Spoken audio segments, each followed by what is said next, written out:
nowadays that people are just dismissive of production work when that could keep you afloat for a bit. It's always been that way. That's a fault of school. We don't tell them the reality of most design jobs out there are either production or in-house. Landing a huge client and becoming the next Draplin is few and far between.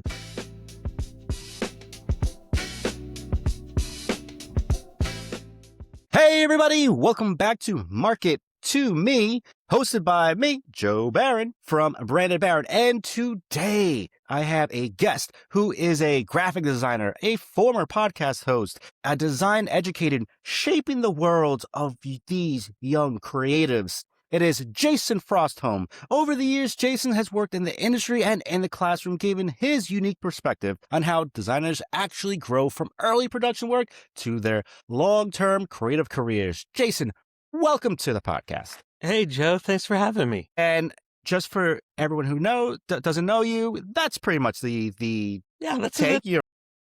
That's a good summary. Good summary, yeah. From Chicago, ends up his way to Alabama. Yeah. I'm surprised you remembered the Chicago part. Yeah. Oh, yeah.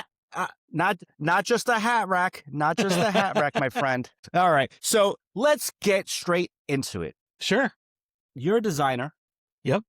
Turned teacher. Yes. What was the catalyst that made you think, I got to teach these young folk how to design properly? So coming out of college, I wanted to get into teaching. I had a couple really great teachers when I was doing undergrad who I just really connected with. They were great at seeing the big picture and great at also divvying up one-on-one time. They did a really good job of handling critiques where it was fun, it was professional. They gave positive feedback, but they gave real honest feedback as well.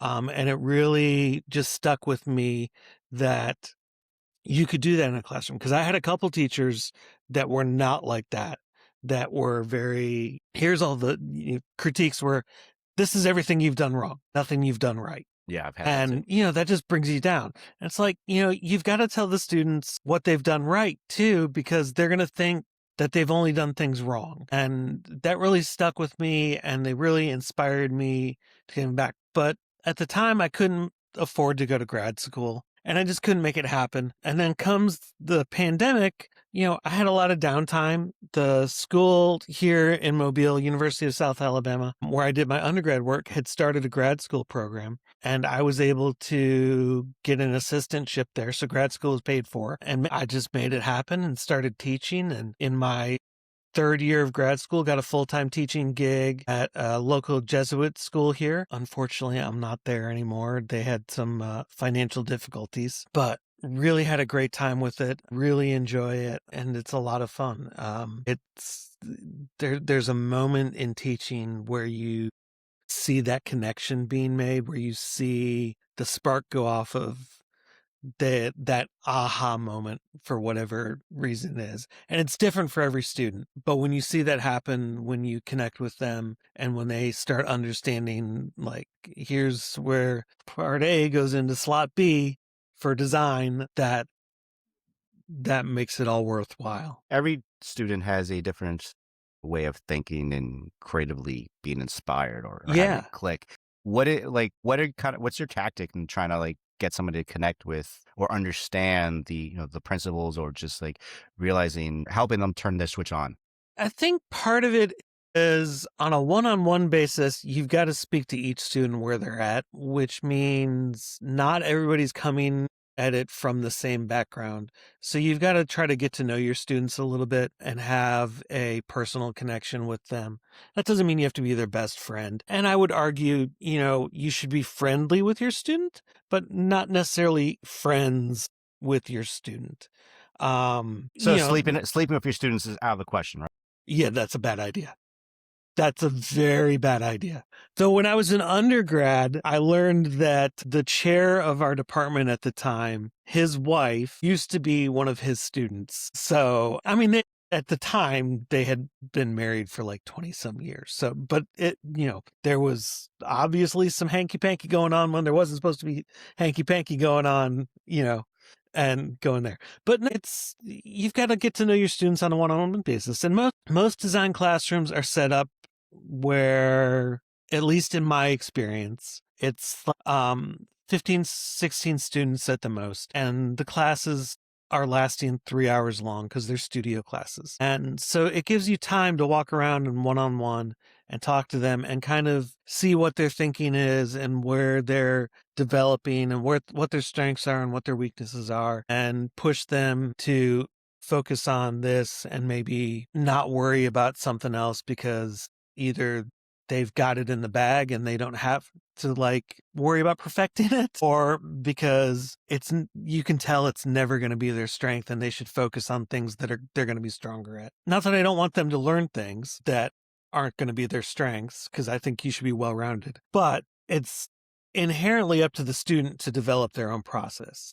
My job is to facilitate a environment where they can discover that for themselves. And there's no right or wrong process, right? Everybody has their own thing. I'm big into getting students to sketch things out first. I've stopped pushing to make them do it on a piece of paper. I will let them do it on an iPad now, but they do have to sketch out concepts and show them to me. Why'd you make them stop on paper? I always tell them I would prefer that they would do it on paper. Okay. Because that's how I do it. But I've noticed students have gravitated more towards the digital realm. And as long as they're sketching and not just going straight to the computer, like Illustrator and stuff like that for ideation, I think that's fine. So if they're going in Procreate and making thumbnail sketches, it's still sketching. It may not have the same tactile effect that you and I grew up with, but it is still sketching. And I think that ideation still comes through. Obviously, it's all about the cognitive drawing, sketching, getting to that familiar thinking process out the way. So it doesn't matter if they did it in Procreate or Photoshop. What if they're comfortable with sketching Illustrator, which is, some people are nut jobs, but that's I mean, I like Illustrator, but that's not my sketching notepad. No, it's not my sketching format either. I mean, I'm fine with it as long as I can. As long as they're sketching, get the ideas. As long as they're sketching, as long as they're getting those ideas out. Because that's really what matters. Is trying to get the ideas out. But I want to see it in sketch form, where I can tell that they've used the Apple Pencil and they've gone in and sketched. Not where they've gone in and started putting shapes together to use Shape Builder to make, a logo that could be finalized and finished right away.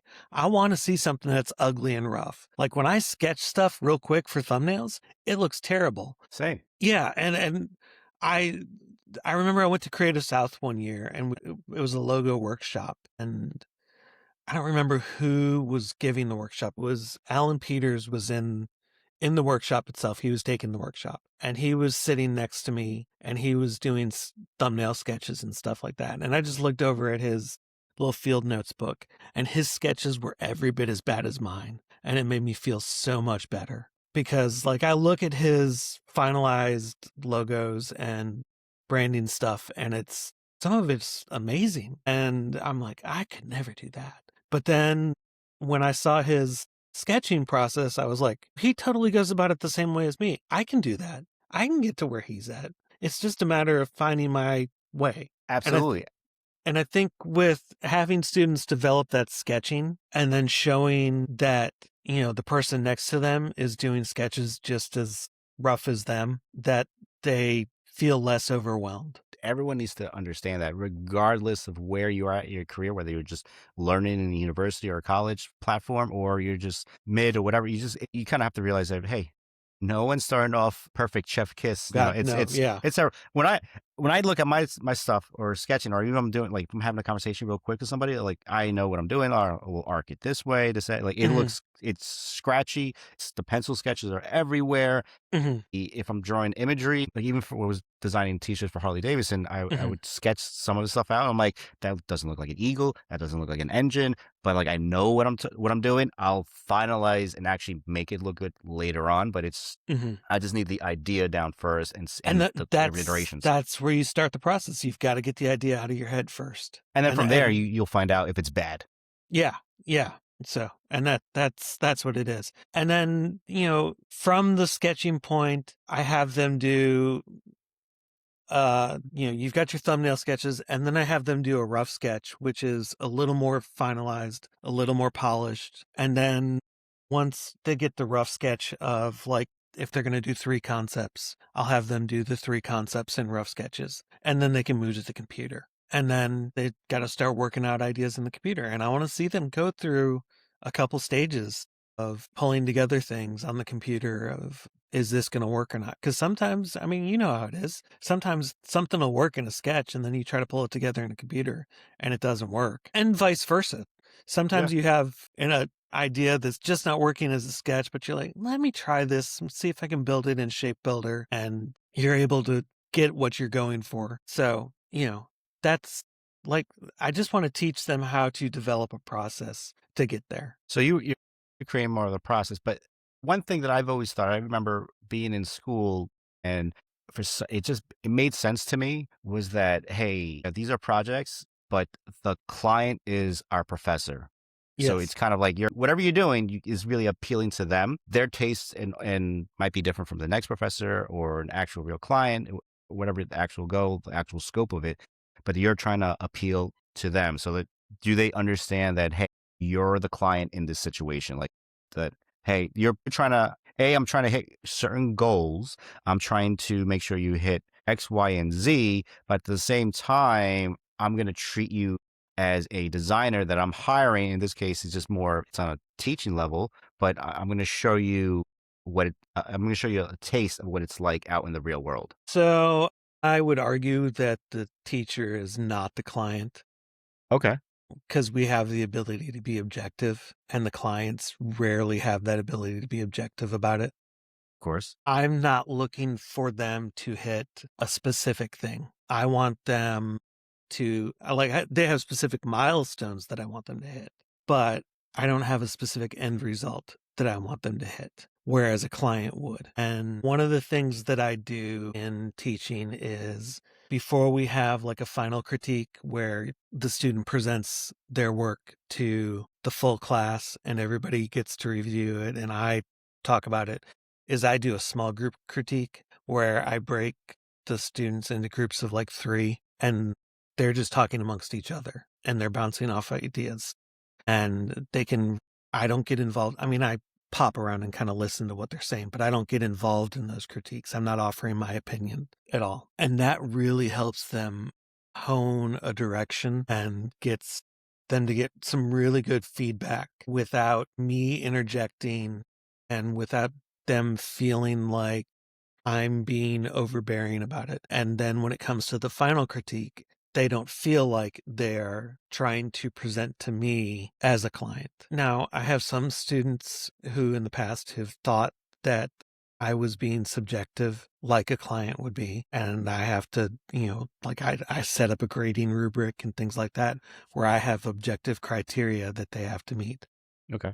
Because that's the only fair way to do it. And clients don't have that sort of thing. So there is a difference there. The other thing I do is, I don't know how it was when you were in school, but a lot of the projects weren't creative.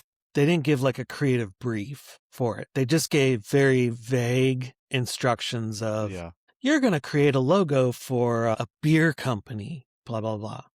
I will either write out a full creative brief for the project where they have to create a logo for Jim Bob's, Barbie. Jim Bob's Barbecue, exactly. In Noonan, Georgia. They're only open Thursday, Friday, and Saturday. And they serve pulled pork and ribs. That's it. Like I'll go into real detail about this. They've been around since 1959 and go into like the history of the company. I'll write out that sort of thing. Or conversely, if I'm giving vague details of something, because I want it to be open-ended, I make them write a creative brief. Ooh. So they've got to think through all of those steps that normally get processed for that. And that helps them really get into the mind of a designer. Because a lot of times when we're working with clients, we're not really getting creative briefs. We're like, I need a poster. Yeah. Okay, for what? I've got a client that I love that's based out of Jersey City. And they're a restaurant client, and they they need 2 posters. And they told me, we've got their instructions where I need a poster for the value menu and I need a poster for our new app. And I had to ask a bunch of follow-up questions and stuff like that. So they've got to ask those questions of themselves. So they become their own client in their head. They've got to think like the client would think when they're developing that brief. And I feel like that'll help them think as a both business owner and a designer itself, because whatever way they end up later on after they graduate, they could either start their own business, and if they're hiring somebody, they need to provide them all that information, all that detail. As much as I'm thinking back about it, I'm like, it'd suck if I had to do that, write my own brief, but I think it's super useful. It may not have all the data as what you'd probably get information, but it helps them ask the questions. Because I think part of it as creatives, whether you're a freelancer or you're working at a company, is asking questions of what's it for? Where's the end result? The final product, what is its purpose? Like, that's the big question. What's it serving? What are you doing? Obviously it's sales, but yes, that, that's as helpful as, having another ear on your elbow. It doesn't help anybody. It's about finding out what are we doing for this? All right, we need a poster. Okay. Is it to help drive in more customers? Is it just a clear menu?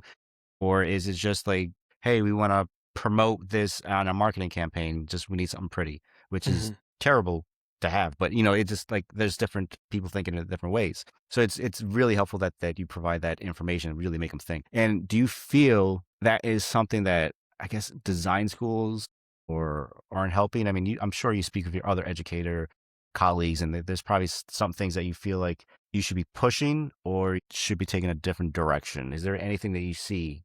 Yeah, I think that design schools in general aren't pushing the business side of things enough. I realize that it's an art form and we're teaching in an art department and we've got to teach them the principles of design and things like that. But it's a commercial art, and whether they're going in freelance, whether they're going to work in an agency, whether they're going to work in-house, they have to speak with business people. And business people don't understand the language of design. Dude, that's one thing everybody gets caught up now in my career long enough where I catch myself. If I accidentally say something too technical, I'm like, all right, it just means I revise it. But, a lot of people really get caught up with the lingo where it's like, huh? What does that mean? Yep. That means nothing to me. Yep. So they've got to be able to speak to them and understand, I'm not expecting them to pop out there and go, so what is the KPI for this? What are your long-term goals and, things like that? But they do need to be able to, understand that they've got to say, well, what is the marketing goal of this? Where is it going? Who's going to see it? What's the target audience? They've got to understand that sort of thing. So I build that stuff into assignments. So it's a little mini marketing class. My thesis in grad school was on how to integrate the business of design into design teaching. And I think it starts early on with, like I said, making them write a brief because they can see what questions they need to ask at that point to get somewhere. And then we start, doing stuff like write up a licensing agreement if it's an illustration project, or I do a beer branding project where they've got to have all of the technical requirements that's required by the TTB. So they've got to start thinking of all of those different areas that are roadblocks that you have to work around as a designer and different ways that you have to communicate. Because my client doesn't care what the CMY breakdown is of the rich black that's going on press. They just want to know that it's going to come out and it's going to look good. I think you're right. The only people that would care is the vendor, the actual printer that you should send it off to, that they use. Yes, and it's important that they know that. Yeah. Absolutely. No, I'm not dismissing it. Yeah. No, you're right. They needed both. They need a little bit of both sides. Yeah. And I do agree. I do not feel like it's a lot of information business wise in general. If they do cover it, it may be like 2 classes, or they might have somebody come in and briefly explain it, and you have to hope that the students are interested in asking those type of questions. Yeah. And if they don't, the teacher's forced to ask it, and they may not, and the teacher could forget because it might think it's just natural to all these questions would And be. I think if you start integrating it in as many projects as possible, it doesn't have to smack you over the head. It doesn't have to be the dominant feature of the project, but it needs to be a component of the project that it gives a greater understanding of what's going on. And I mean, I do think that there is a time and a place for those professional practices classes. And I think there needs to be more than one of them, but there needs to be that repetition of the business stuff that's going on throughout their education. And so what do you think about so the students, they should be integrated with this information, which is, I 100% agree. I think that's part of it. I do recall not going to a certain a prestigious New York art school because first it was like, if I decide to change majors, I'm kind of stuck. Mm-hmm. But I knew what I was going in, so it didn't matter. I knew it was going to be design, graphic designs. But it was also like it was just that, 100% that, and it didn't seem like they taught any business stuff, information that would be helpful. And again, I'm not saying that those people aren't careers. I mean, I know plenty that are, passed along, but it's also because those teachers, those professors are working designers as well. So they use their ecosystem of like, hey, this person needs an intern, check out that person. This person works here. If you are my top student in this specialty, go take an interview with them. I'll introduce you. So yes, there's the ecosystem of people using it, and they find out on the job. And again, a lot of the stuff that even we do, or at least we did, is learning on the job as well. Like, that's why internships are so important. But what is it that students go in, think that there's a misconception of working designers? What are they just thinking, that you're a working designer and you do this, when in reality it's actually exhibit B? Emails. No, I mean, gosh. What do you mean, just talking through emails?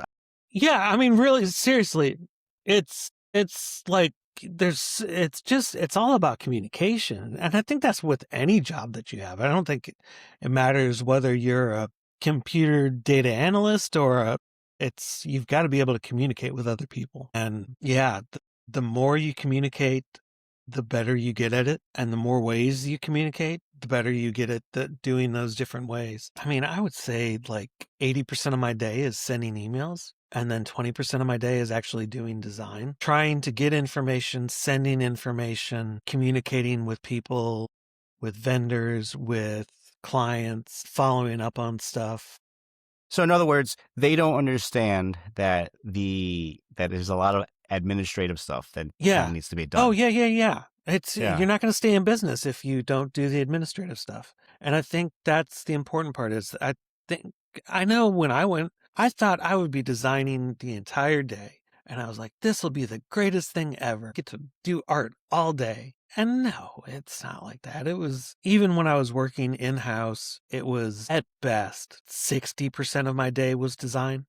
And the rest of it was communication stuff. Meetings, emails, phone. You know what? Yeah. I feel like a lot of people don't use the phones. Phones, I use it less and less. But sometimes I feel like the phone calls just gets the answer quicker. Like, I feel some people don't. I agree with you. I tend to rely on email more, just as a kind of cover my ass situation. Got it. Yeah, no, it's a paper trail, but when you send an email, you're kind of waiting on the person, assuming that they're not in a meeting. Well, if it's time sensitive, then you usually make the phone call, but you're still waiting on somebody, and you don't want to wait. You want to be proactive. Do you feel that the students know that it's important to be proactive? Because I think a lot of designers, even now, when they market themselves, they don't realize that they should be proactive. They should be contacting, follow up with their old clients, their past buddies, and just trying to stay active. Yeah, I think that's an area where they're lacking a lot of times, is the understanding of being proactive. And I personally, I struggle with that. A lot of times in my freelance business, I'm like waiting for stuff to come to me, and I know I need to be better about being proactive, and I'm my own worst advocate. So for your business, jobs are come through referrals, or do you have a lead? Okay. Yeah, they're almost 100% referrals. Okay. And obviously we've all dealt with, 2025, it was a bad year for many. How did you operate otherwise? I mean, I'm assuming that you might have gotten a little hit. A lot of people got a Yeah, little we hit. I mean Yeah. we had work coming in, but it wasn't great. And this year's starting off a little bit better, but it was it was a lot of reaching out and asking of, Okay. you know, And I don't think that's a bad thing. I think it's no, no, important no, no. Yeah. that people need to reach out, send an email. Hey, it's been like I think it's you have to rebuild that conversation, that Yeah. relationship. I mean, Yeah. I know I saw earlier on threads that I commented about somebody. I don't know if they were a creative director or they were looking to hire somebody. They didn't want any contact. They didn't want a cold DM. They didn't want a cold email. They I just saw the wanted like, same hey, thing. right? Yeah, I know Yeah. you respond to that. And it was more like they want to build a relationship. And I think that's super important. I think you need to build some sort of relationship with people before you can actually build something. We all get those spam emails like, hey, do you need help with web development or do you need a Yeah. mobile game? It's like, no, you're going about it the wrong way. I Read had the somebody, room. yeah. Also, know my name. Like Yeah. my business name is not my first name. It's not, I'm not branded. Hello, Brandon. Yeah, right. I'm like, dude, I mean, I at least could understand if somebody says, hi, Brandon. I'm like, Yeah. I get that. I've gotten that mistake a couple times. Again, that's reading comprehension that failed you. But again, that is more the fact you're at least trying. And a lot of people aren't trying with trying to communicate and sort of build a relationship. You're not going to get it right away. It takes you a couple months before you get the project. I'm still waiting on a project that's going to be promised to me as soon as the month, near the end of the month, beginning of the next month. But it's more like, hey, it's there. I'm already set up. It's just like all about just when they reach out to me, I'm good to go. Yeah, Luckily, there's things in the past. Yeah. I've got a couple in line like that too. So and I think it's the same for a lot of freelancers and maybe in smaller agencies. I think the bigger agencies kind of they lock that down pretty quick. But it's good to know that we're just trying to reach out, it's hey, reach out to somebody who you haven't spoken to in a couple months. Or one thing that I've learned is that in the past maybe 2 years or so, which feels kind of embarrassing admitting it so late in my career. I mean, so early in my career, I'm still 25. Thought you were 21. So one thing I did learn was that after you wrap up a project is like, hey, do you know anybody who need my service or anything about that? I would deeply appreciate it. Or I look forward to working with you again. Just kind of like letting that client know. Yeah, I'm bad about this that person, too. especially if they, and I'm like, oh, great, fantastic. I'm like, that's so smart. And it's probably one of the smartest things anybody could do in the sense like they say no, fine. But they can either have you on top of mind, think about somebody, oh, the designer I worked with the other day or a month ago, they'll be perfect for you. Again, you have to deliver good results and make sure the work and relationship experience is positive. But it is good to know that is an option to help at least have somebody advocate for you, especially if it's a positive experience. And I think that's important to find. That's one way of marketing yourself. I agree. I'm bad about sending that follow-up email where I ask them to refer me to somebody else. And I don't know why. It's just I always have been. I do it, but I forget half the time. I think part of it is that many are kind of shy, introverted, maybe feel embarrassed to ask for help and reach out when in reality, that's just going to get you more money. Like that's going to help you out. Even if they say no, it's fine. And you get comfortable saying it. So like at the end of a project, it's been a pleasure working with you. And then, hey, do you know anybody who can use this? Or if you have another project coming down the line, like, yeah, it's you miss 100% of the shots you don't take. Yep, exactly. So it's just, I think it's important for people to realize that, like, hey, just throw that line in. They could say no, they could ignore you, but it's out there, and you could and then 6 months down the line or 5 months or whatever, the next quarter, just say, hey, I'm just reaching out, hoping that project went well. Again, do you have any projects lined up that you may need me in the future or know anybody? And they could, again, keep you on silent, or they could just not this time, but next month, definitely.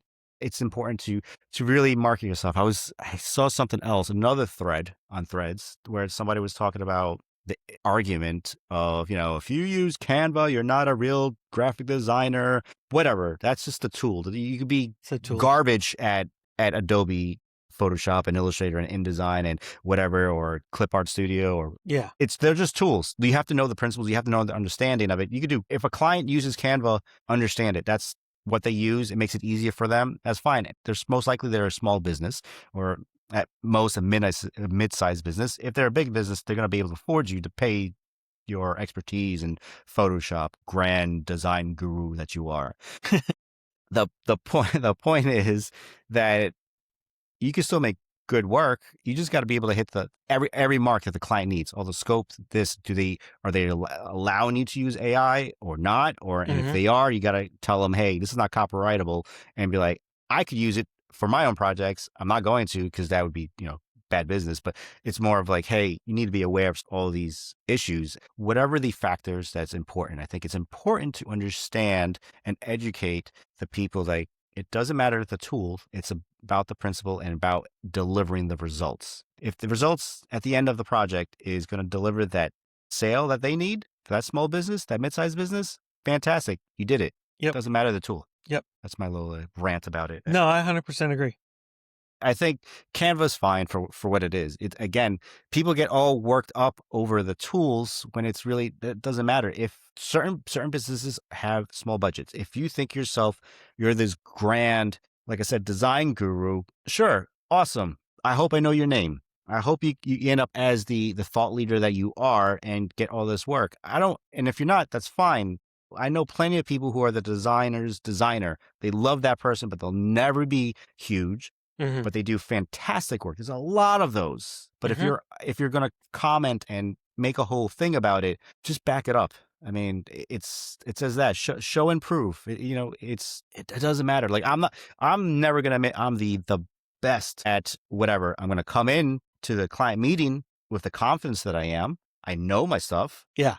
Well, I mean, that's part of the job. So you've got to go in with confidence. Absolutely. I mean, and I think a lot of people also, they have that low confidence. They feel nervous. And I think part of it for me, I don't know why, but lately a lot more presenting has been so much fun.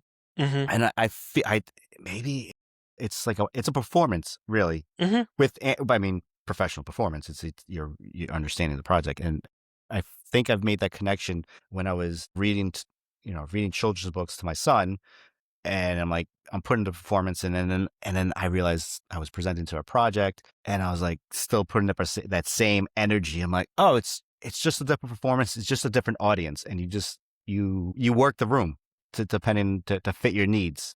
Absolutely. And it's still the room doesn't matter as long as you provide the proper information. Again, you tone it back.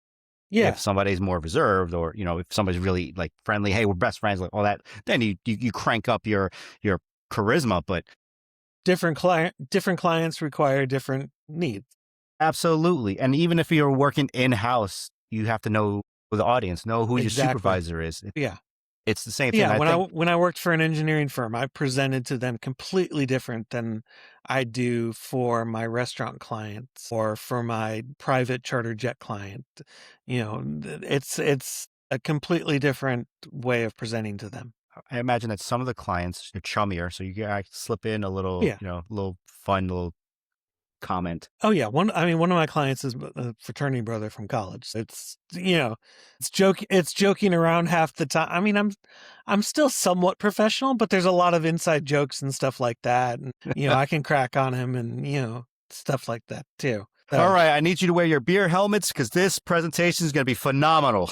Yeah, exactly. Chug, chug, chug. And the logo is going to be great. It's going to be a nice green, forest green. I think the Pantone is Pantone 361. Actually, I think that's a lime green. Gonna have to check myself. Yeah, I don't know my Pantone numbers that well. I know it's in a green. I just don't know where in the greens it is. Bringing it back to the students, do you feel that they have a hard time understanding the importance of presenting their work? Because there's one thing to be critiqued, but it's part of you have to sell. They do not want to present their work. That seems to be a universal thing.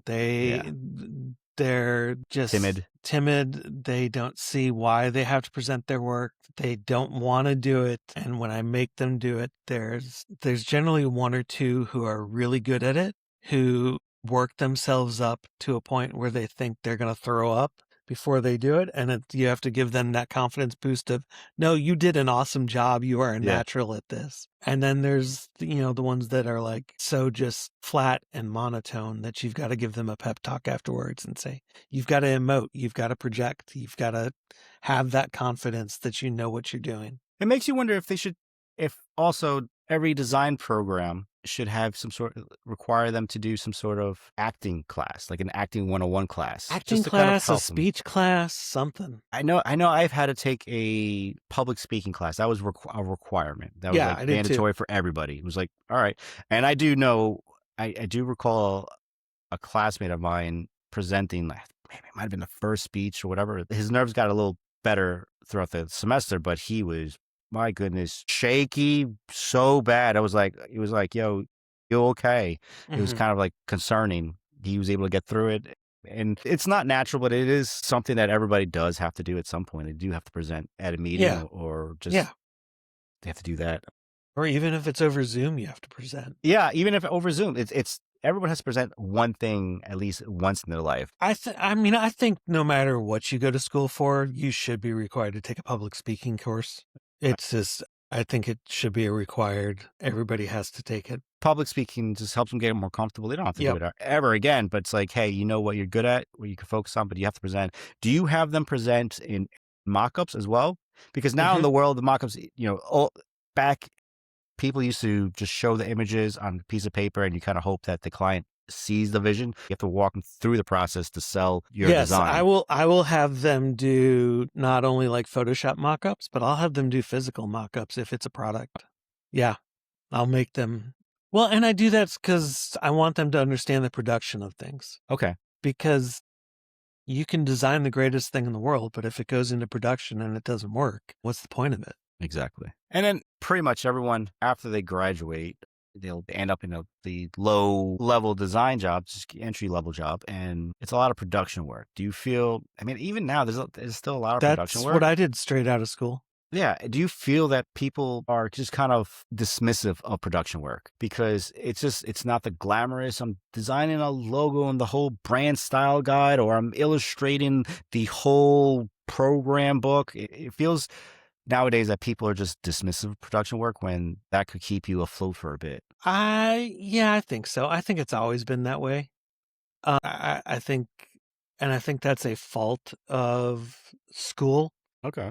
Because we build students up to think that, they're either going to go into, this high-end agency or they're going to go work for themselves. And we don't tell them the reality of most design jobs out there are either production or in-house. The landing a job at Spotify or landing a job at CGH or landing a huge client and becoming the next Draplin is few and far between. It's true. That, I think, is part of that is figuring out a way to market yourself to get to at least where there and networking is important too. And I don't think students or young early people in the career understand the importance of networking. Yeah. I mean, even people who are pretty well in their careers need to understand that, because if things go sideways, they need to figure out how to get with who and connect with who. Yeah, you're right. It feels like it's a bit of a school problem where I think there needs to be some changes.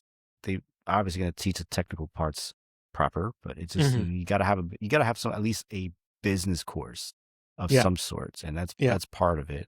Yeah, you're right. Production in-house, that's a lot. I mean, I've done a lot of production for screen printing shops. Just brought my design knowledge into that and just apply to it, and from there you move on, or you look, or whatever. Sometimes people just like it. They could do pretty well just being like the head production guy. I still like production. I have a bunch of freelance stuff that I do that is really just production stuff, and it's fun. It's kind of mindless. It pays pretty well. That's good. Yeah. I mean, it's not going in my portfolio, obviously, but it's like consistent. It's consistent. It's relaxing. It's not high stress. Sometimes you just need that. You just throw in some music and just like let it be, man. I think that's super important. Yeah, it's super important for people just to understand that. Like, hey, it's okay. I mean, if you really want to do one thing, then you got to work hard for it.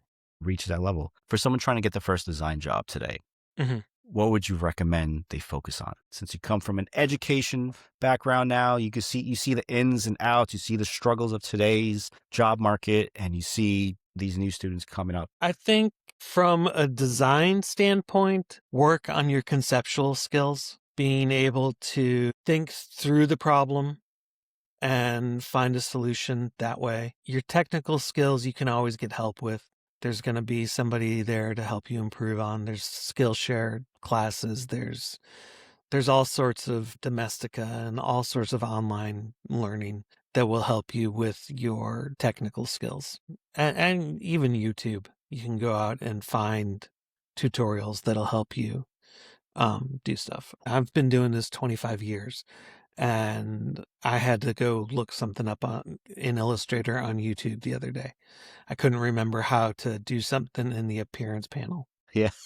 Well, I It's mean, so- because the No, appearance it's- panel wasn't around 10 years ago. It was, Yeah, it things keep didn't- changing. yeah. And I was trying to remember how to get live type to get a drop shadow to move and still work and do stuff like that. And I couldn't remember exactly how to do it. And it was on like type that was on an arced path and all this stuff. Like it already had a bunch of effects that were applied to it, and I still needed it to be live. So I had to go look it up on YouTube. The technical skills will come, but your conceptual skills, make sure that they're strong. Show that you can think through a problem. I think that's the biggest thing. Be able to show that and be able to present that. And then, the other one is, and this is simple, just don't be a dick. If somebody asks you to do something, be nice about it. If you don't know how to do it, be honest. If you think you know how to do it, try to figure it out as best you can. If you get stuck, ask for help.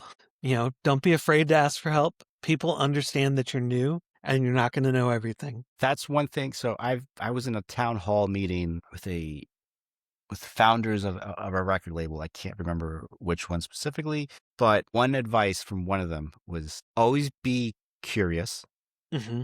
and always be kind or nice. I've had that posted on my computer for a while, and it was always a nice reminder. I mean, it's not like I'm going to go out of my way to be a jerk or anything, but it's just like, yeah, be kind, be curious. Like you always learning. Doesn't cost you anything. Oh, yeah. People like nice. People will remember nice. People, Yep. I mean.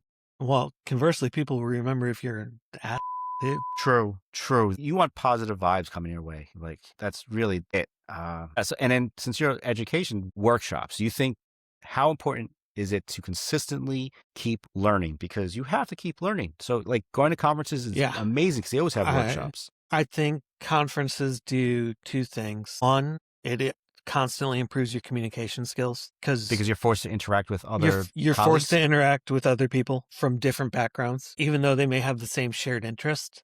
They're coming from different approaches. I mean, you and I would never have met had it not been for Creative South. Yeah, you're right. And then going to the workshops, I think is great. It's like, if you can afford to go to workshops, whether they're virtual or in person, I prefer in person, but I'm also one of those people, like, if it's an online class, I'm terrible about sticking to it.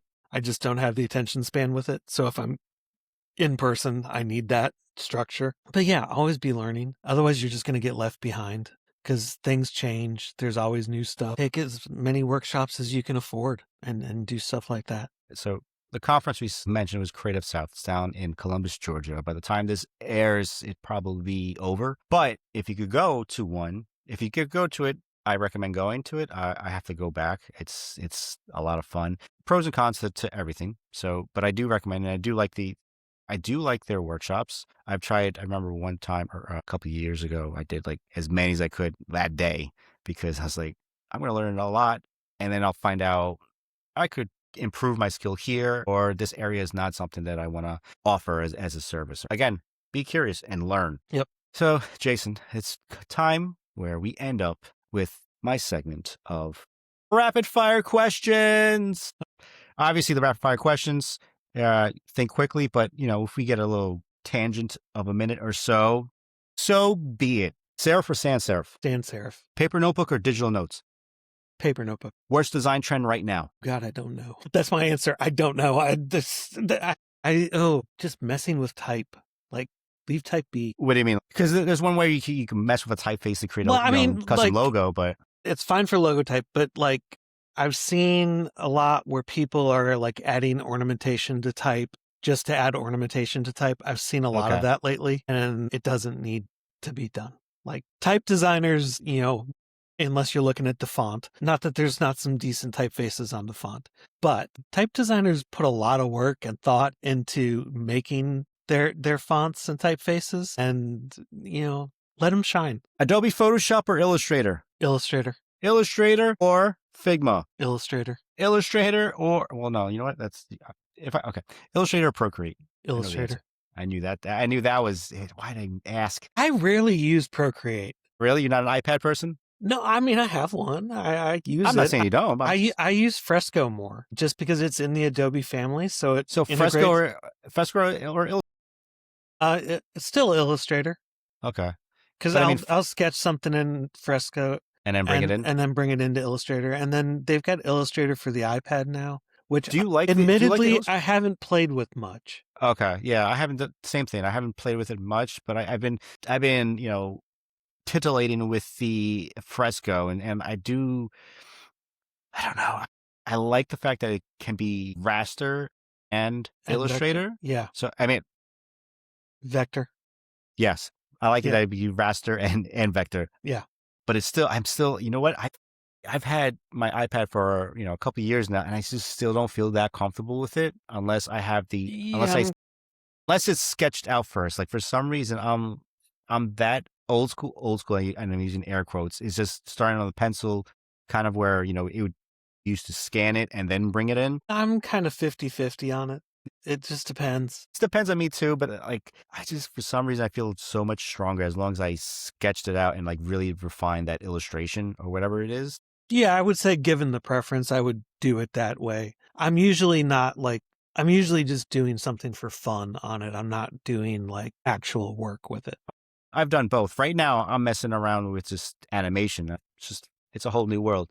What's your top 3 book recommendations? Let's see. It could be design or fiction, Yeah, so just because I've been reading a lot of him lately, John Scalzi's Red Shirts, there's a book, I can't remember the author, but it's a nonfiction book called And a Bottle of Rum. It's about the history of rum and stuff like that, which sounds like it would be terribly boring, but it's like goes into pirates and all this stuff, and it's really well written. And then, is it by Wayne Curtis? Yes, that's the one. A Bottle of Rum: A History of the New World in 10 Cocktails. Okay. Yes, it is a wonderful book. And then it's not going to be a book specific because I can't think of which one, but anything by Anthony Bourdain. Okay. Anthony Bourdain, he's a good writer. I do enjoy his writing style. I personally don't understand the infatuation with him. I like his writing style. It's kind of the slightly sardonic but hopeful. Yeah. But admittedly, if I'm at the dentist, and now dentists nowadays, they have to entertain everybody. Yeah. So if I'm there and they have shows for me to watch, I do enjoy watching his show. Yeah. It's just, I find that interesting. But again, it's not enough for me to understand why there's this cult following of him. I'm not saying, like, I guess there's a human connection. I get it. Or maybe I don't understand it and somebody needs to just explain it to me. Yeah, he's very entertaining. He's very much puts it straightforward, doesn't sugarcoat things, just tells you to get out of your house and go travel. It'll make you a better person. I could see that, especially with some of the conversations he's had. Yeah. I can see that. Yeah. Yeah. Again, it just never made, like, it seemed, I don't know, for some reason it seemed like sort of obvious, the stuff that he's saying, not the conversations with the people all over the world about the food. It's just more just like stuff like that, like create a human connection. I think that was part of it. I think that's why people always like shows like that, because it's about building some sort of relationship. Yes. And if I can throw in a 4th book. Yeah, go ahead. Throw it. It's called Design is Storytelling by Ellen Lupton. It really helped me in teaching. Really? But it's a great approach to how to explain design from a story perspective. Like every bit of it is story, and it helps a lot in presentations and stuff. So do you feel like it could also be applied to, like, obviously the popular buzzword right now is storytelling marketing, but do you feel like Yeah, that's yeah. No, I think it could. good? Yeah. Like, I mean, I've read the Story Brand books by Donald Miller and Miller, stuff like that. It's a different approach to it, but Okay. it would work well in conjunction with it. Yeah. And so those are 4 books. Nice, solid choices for everyone to read. Do you like audiobooks or reading the actual page turner? It depends. So there are specific books that I want to listen to the author read to me. For instance, Steve Martin's book, because he's a great storyteller. He's hilarious. So when he's reading the thing, it's like he's telling his jokes to you. Dave Grohl's book is another one.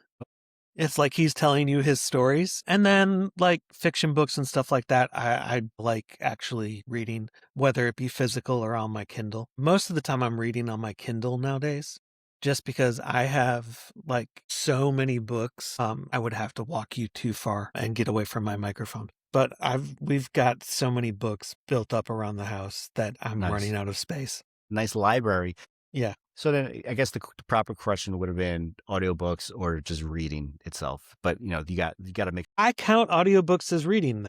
You know what? It's not the first time I've heard that either. I'm still up in the air about it. You're still retaining the information, but it's through, It's just a different auditory process. Yeah. But it is funny about like when comedians read their own books, it's actually pretty hilarious. And same thing if they get a good actor. Mm-hmm.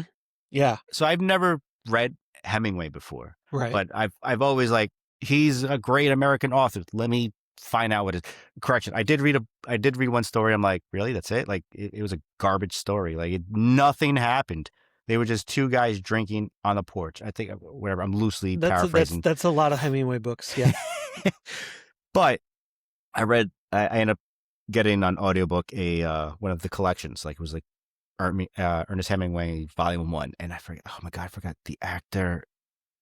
But they had a great actor, classic actor. If you know him. I'm just going to pull it up right away. Yeah, I'm curious about this. Because Okay. I've only read a couple Hemingway books. So Stacy Keach. Yeah. Fantastic. Oh, I loved listening to him because for those of you who don't know, look him up. He's old. He's 84 now. So I mean, if you're Gen Z, you don't really know, but he's been in a bunch of good shows. And people who are Gen X like me, yeah. Mike Hammer. Gen X, millennials, yeah, boomer, you'll know. Him reading Hemingway made it so entertaining. Yeah, so he would be interesting. a good one. He would be a good one for Hemingway books. It was good because then like it made sense on Hemingway's short staccato like sentences. I was like, oh, okay. It made you appreciate it. Some of the stories are still blah. That's just, I guess, more my personal preference. But yeah, it also I feel that way about Hemingway too. And I think a lot of people do too. I think some people say Hemingway's overrated, but it definitely made me appreciate his stories because then I'm like, oh, I know this story. Now I could recognize, I could actually pinpoint a story that I enjoyed that was pretty funny. One of it is that Stacy Keach was trying to, since you're an actor, you're playing all parts. So it's always funny hearing them like pull on these different like accents or like swapping gender roles like it's an old Shakespeare play. It's like you see the range of what people have to offer while they're also reading the story while narrating to you. So it's entertaining. And I remember even listening to, there's this, I'm sure more Stephen King, but one of the recent books that I've listened on Stephen King was Joyland, and they had an actor. And I'm like, oh yeah. I mean, I enjoy Stephen King's writings, but like many people would. I want to. So Stephen King's short story, The Body. Yeah. That was, adapted into the movie Stand By Me, just got released with Will Wheaton narrating it. That's cool. And Will Wheaton, I guess, has been lobbying for like 20 years to do it. And he finally got it? And he finally got it. So I want to get that. That's pretty cool. Yeah. And Stand By Me is a good movie. It's really, yeah. Which honestly, I've seen bits of it, but I've never seen the whole thing until like maybe a year ago. Yeah, it's such a good movie. And I'm like, oh my God, this is a good movie. Like, why did I miss this? This was a phenomenal movie. And it holds up. It really does. But I think it's because more it's now considered a period piece because it's a 1950s movie, so you can kind of get away. Yeah, no, it's really good. It's a solid piece. You guys want to see a dead body? It's a good movie. Yeah, that's a good movie for sure. Yeah. And the fact that I want to read that. Yeah, no, that's his writings. However you think about the man, they're entertaining. And let's wrap it up with what's your favorite curse word?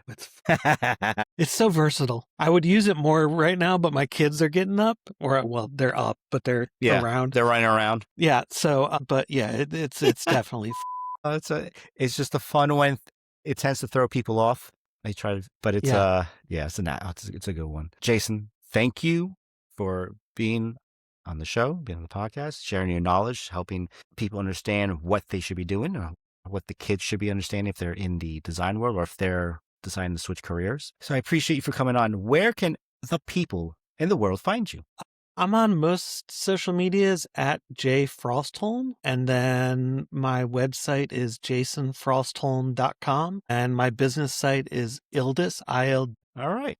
Well, that's good to know. Everybody, thanks for listening. Catch you in the next one. This is Joe Barron, Brandon Barron, the host of Market to Me. See you the next time. Bye, everybody.